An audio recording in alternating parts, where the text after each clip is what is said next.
Jack Palance, born Vladimir Palanuk on February 18, 1919, in Hazleton, Pennsylvania, remains one of Hollywood's most formidable and unforgettable actors.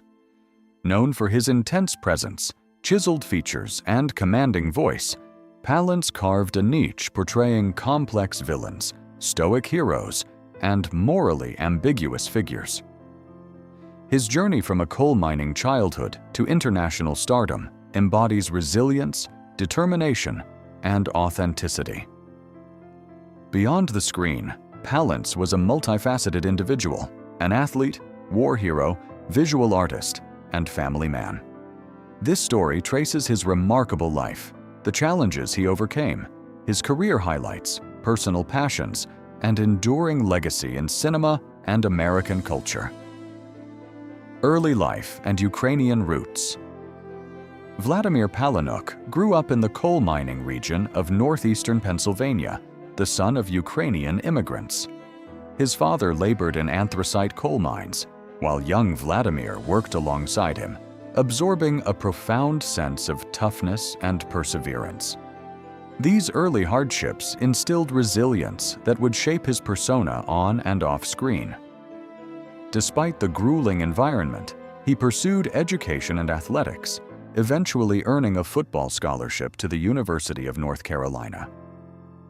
The discipline, physicality, and endurance developed during these formative years would become integral to his career and public image, making him an actor whose authenticity and intensity resonated with audiences worldwide.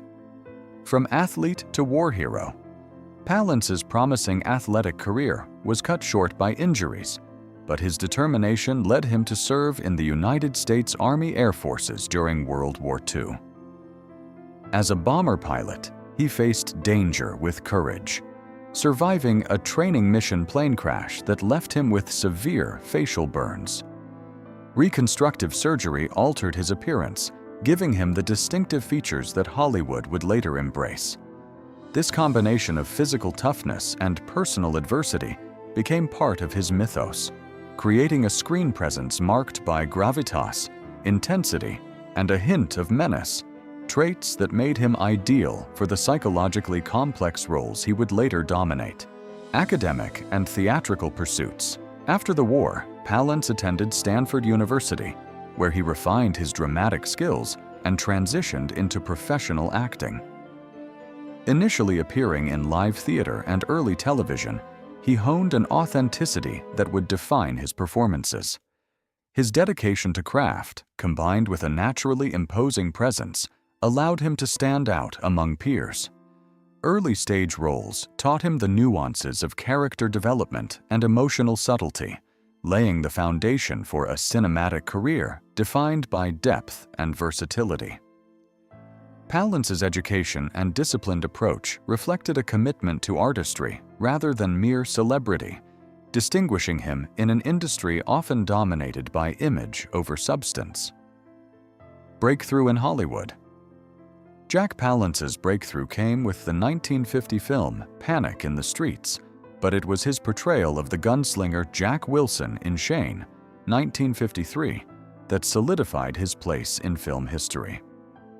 His performance earned him an Academy Award nomination for Best Supporting Actor and revealed his ability to embody menacing, psychologically layered characters. The tension and realism he brought to his roles often stemmed from his personal experiences and inner intensity.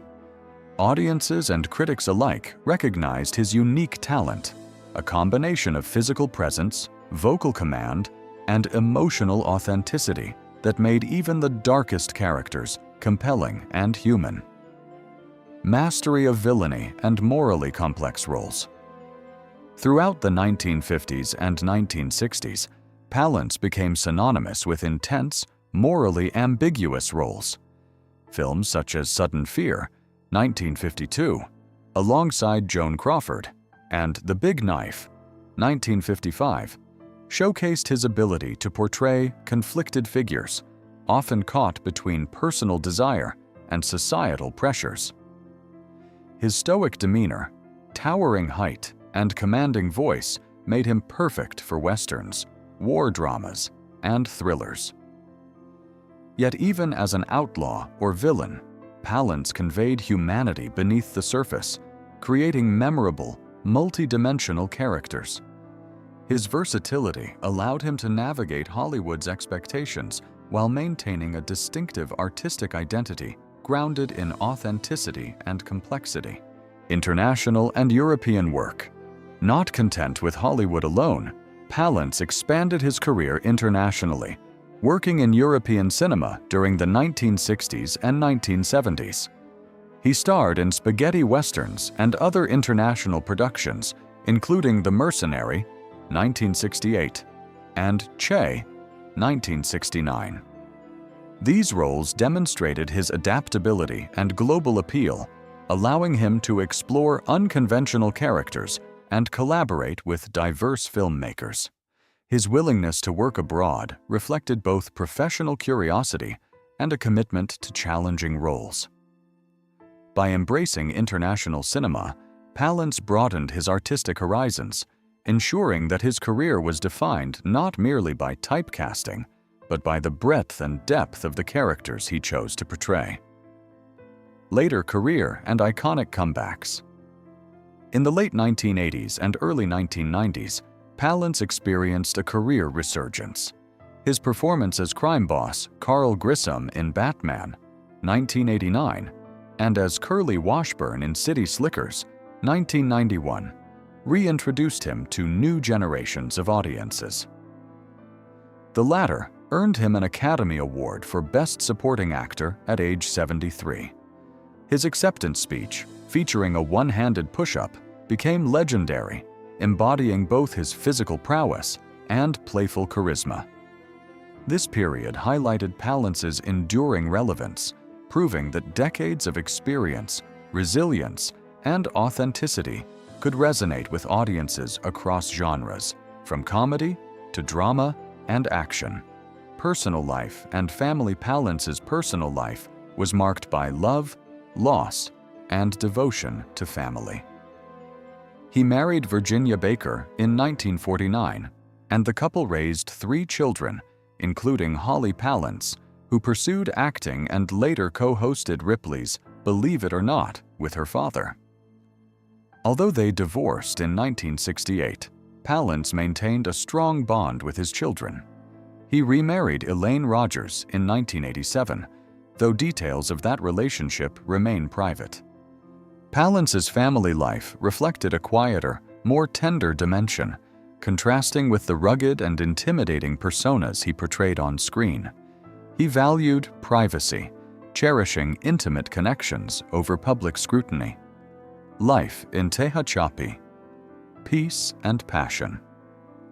Later in life, Palance settled in the serene mountains of Tehachapi, California. The region's quiet landscapes and rural charm appealed to him, offering a retreat from Hollywood's fast pace. Here, he pursued personal passions, including painting, poetry, and ranching. Tehachapi represented a return to simplicity and grounded living, echoing the stoic, rugged characters he portrayed. By embracing art, nature, and solitude, Palance cultivated a meaningful post-Hollywood life, demonstrating that his creativity and discipline extended far beyond the screen. His choice reflected a desire for authenticity, both in life and in the values he sought to impart to his family. Rivalry with Alan Ladd. Palance reportedly harbored intense personal disdain for colleague Alan Ladd. Unlike Palance, Ladd embodied the studio-driven, polished image that Palance found superficial. Their differences were rooted in artistic philosophy and Hollywood's system of manufactured fame versus authentic talent. The tension between them fueled on-screen performances, particularly in Shane, where real-life friction added depth and menace to their interactions. Palance rarely spoke publicly about Ladd later in life, but insiders suggested the bitterness persisted. This rivalry symbolized a broader cultural clash in Hollywood between image and substance, illustrating Palance's lifelong commitment to artistic integrity over superficial appeal. Final performances and legacy Palance continued acting into his 80s, with notable works including Ebenezer, 1998, Treasure Island, 1999, Sarah Plain and Tall, Winter's End, 2000, and Prancer Returns, 2001. He also contributed narration to Lori Z's Heart of the Holidays album and appeared in television movies like Living with the Dead, 2002, and Back When We Were Grown-Ups, 2004. His final performance demonstrated a dedication to storytelling that endured throughout his life. Palance's legacy lies in his ability to combine intensity, humanity, and authenticity, leaving a lasting imprint on Hollywood, European cinema, and the generations of actors inspired by his craft. Passing and remembrance. Jack Palance passed away peacefully at the age of 87 on November 10, 2006, at his daughter Holly Palance's home in Montecito, California. His passing was marked by dignity and intimacy, reflecting the private life he valued. A memorial service at St. Michael's Ukrainian Catholic Church in Hazleton, Pennsylvania, honored his heritage and achievements. Family, friends, and admirers gathered to celebrate a life defined by resilience, artistic integrity, and humanity. Palance's story reminds us that fame is fleeting, but authenticity, dedication, and the connections we cultivate endure, leaving a legacy that continues to inspire.